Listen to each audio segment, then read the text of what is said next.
Bharatiya Janata party लगातार ये बात कह रही है कि गुजरात के मुख्यमंत्री ने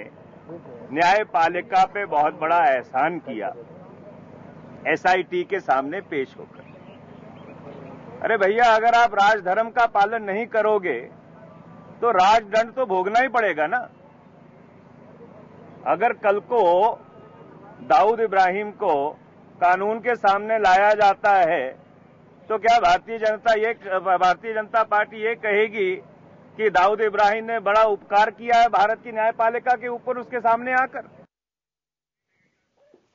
और बीजेपी नेता राजीव प्रताप रूडी हमारे साथ फोन लाइन पर मौजूद हैं। राजीव जी, फर्स्ट रिएक्शन आपसे जानना चाहेंगे, बयान आपने सुना।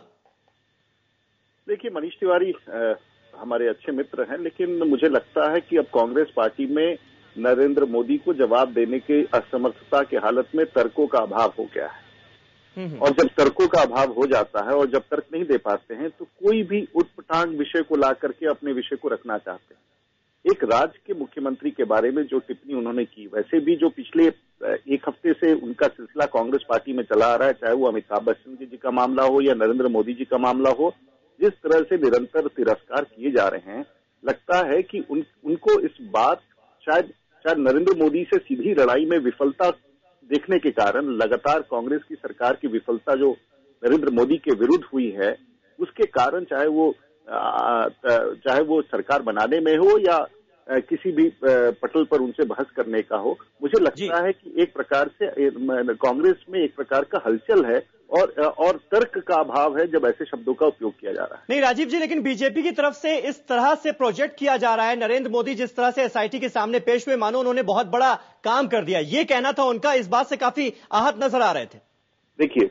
जब नरेंद्र मोदी जी एसआईटी के सामने नहीं जा रहे थे तो लगातार देश भर में ये समाचार चलाया जा रहा था और उस पर टिप्पणी की जा रही थी कांग्रेस पार्टी के द्वारा, वामपंथियों के द्वारा, कि वो एसआईटी के सामने क्यों नहीं आ रहे हैं। और जब वो एसआईटी के सामने आ गए तो इन्हीं साथियों ने तर्क देना शुरू कर दिया कि एसआईटी के सामने वो क्यों आए। मुझे लगता है कि तर्कों के अभाव के कारण आज कांग्रेस पार्टी को ये समझ में नहीं आ रहा कि आखिर नरेंद्र मोदी से लड़ाई लड़े तो किस स्तर पर लड़े और कौन सा रुख अख्तियार करे। मुझे लगता है कि ये एक प्रकार से जो कांग्रेस पार्टी की खलनायकवादी प्रवृत्ति है और अहंकारवादी प्रवृत्ति है, वो पूरी तरह से प्रकट हो रहा है।